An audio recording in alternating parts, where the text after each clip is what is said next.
passed away, and he all his life was a very spiritual man.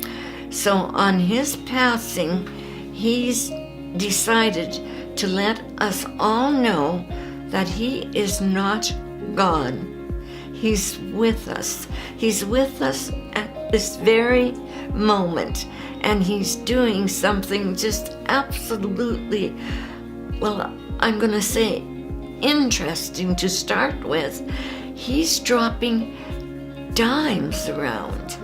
If I remember correctly, Grandpa Peter took me out on a first date, and on that date we went to a show in Melfort. And when you go to a show, especially at that time, when you take your girlfriend out, you buy her popcorn, for heaven's sake. So I'm sitting beside this handsome guy. I kind of moved my hand over to hold his hand, and he kind of moved his hand over to meet my hand, so we were holding hands. And I was thinking about what I was smelling. Popcorn. We're in a theater, and I'm smelling the popcorn. And Grandpa Peter, he left me smell that popcorn, because to him, a dime was like $1,000,000. About a year after my experience, my father passed, and I knew that, he's going to keep in contact with us somehow. I'm not sure how that'll all come together. Our family seemed to be blessed and gifted with many miracles happening with dimes. Dimes started showing up everywhere we went. My mom at first had 3 dimes show up, or 4, the night of his passing, and I remember heading home thinking, will this continue? Hopefully it will. We love him. We don't want him to disappear.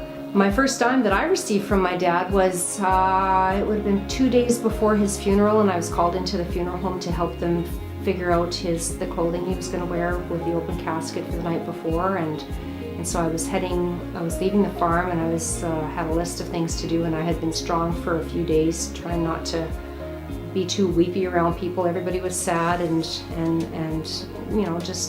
just not ready for it. It doesn't matter how old they are, you're not ready for them when your loved one dies. And I ran out of the farmhouse and down the veranda stairs, and I opened up my car door to get into it to head to the funeral chapel, and right on the very edge plate where the car door meets, there was a shiny dime sitting right there as I opened up the door. And I just sat in my car and I cried, and I was so thankful that he had let me know that I was not alone, and he was going to be with us from here on in.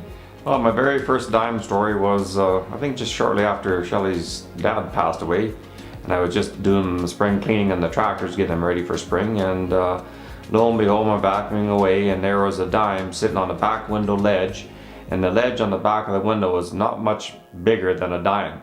And there on this dusty ledge was a bright, shiny dime. I have no idea how that could have gotten there, other than it had to have been